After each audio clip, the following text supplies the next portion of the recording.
Hi, today I will be reading Otis by Lauren Long.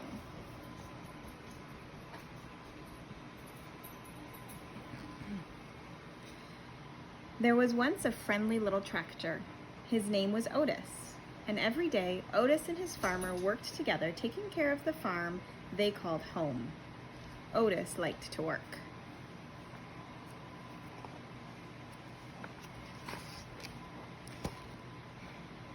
But after working hard all day, Otis was ready to unwind and play.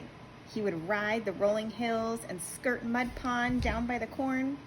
He would leapfrog bales of hay and explode through the haystacks.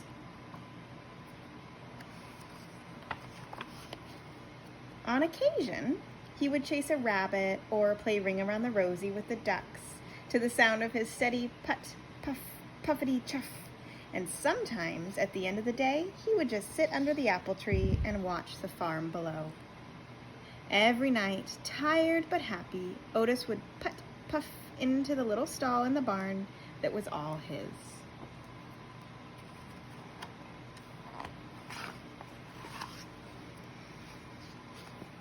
One night when Otis was fast asleep, the farmer brought a beautiful baby calf into the barn. The calf bawled and bawled for her mother, but when the sleepy sound of a soft put, puff, puffity chuff came from the next stall, the scared little calf stopped bawling and drifted off to sleep.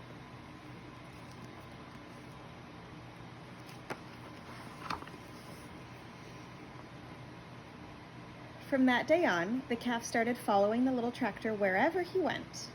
Put, puff, puffity chuff. She followed him over the rolling hills and down by Mud Pond. She was right behind him, leapfrogging bales of hay. And the calf made their games of Ring Around the Rosie all the better.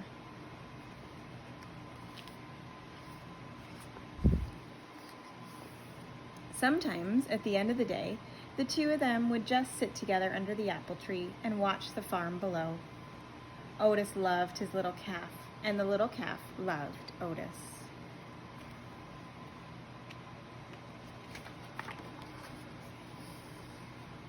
Then one day, the farmer surprised everyone with a brand new yellow tractor.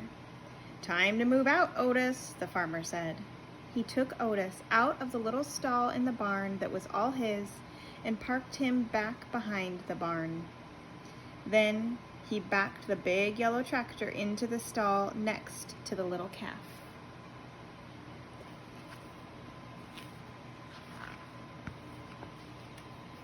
But the little calf didn't like the big yellow tractor. He had a deep, rumbling snore that shook the stall when he slept. There was no one to purr the little calf gently to sleep, no one to spend her days with. And Otis? Otis could not even see his farm as the weeds began to cover his tires.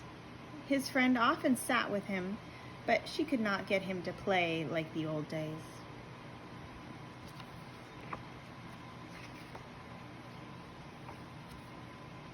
It was early summer when the farmer discovered a poster.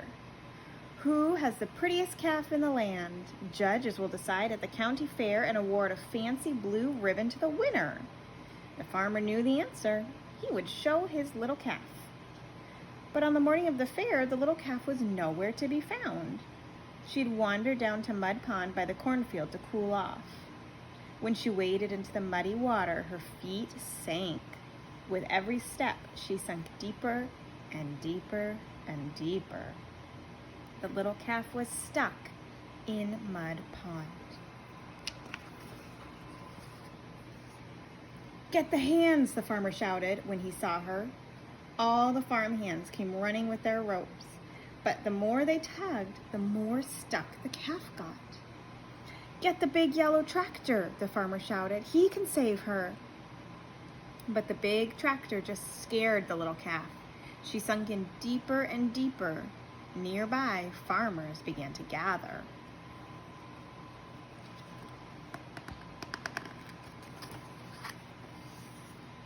Then the fire chief Douglas. "Then call Fire Chief Douglas and the fire truck," farmer shouted. "They can save our little calf." but the sight of the big red fire truck startled the little calf even deeper. The farmer was fit to be tied. If the farmhands and the big tractor and even Fire Chief Douglas and his fire truck couldn't save the little calf, who could?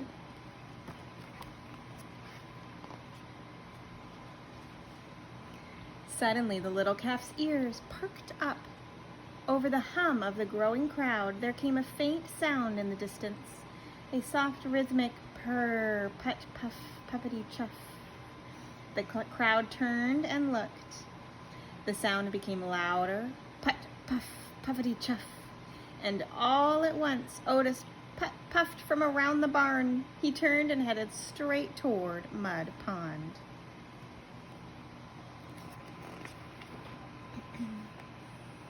Otis puffed down the rolling hill and pulled right next to the muddy water's edge. The calf heard her friend's puttering purr and bawled. It was something like a hello. Then, to the sound of his gentle chuff and the amazement of all the people in the crowd, Otis slowly began to circle the pond.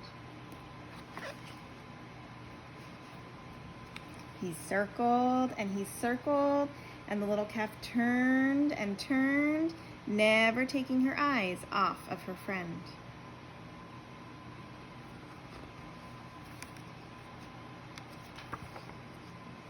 With each ring Otis made around Mud Pond, the muddy grip loosened until the calf was able to stumble out of the pond on her own. The two friends had found each other again.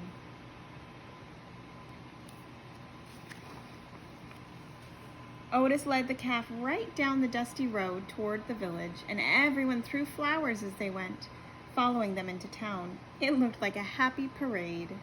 No one needed a fancy blue ribbon to tell them that the calf was a special calf. Otis was a special tractor, and the two of them were special friends.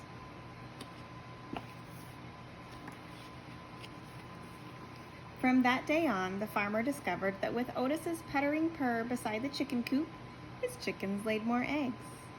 At milking time, with Otis's gentle chuff nearby, his cows produced more milk. On occasion, Otis even got to join the farmer in the big yellow tractor out in the fields. But often, at the end of the day, Otis would just sit with his friend under the apple tree and watch the farm below. The end.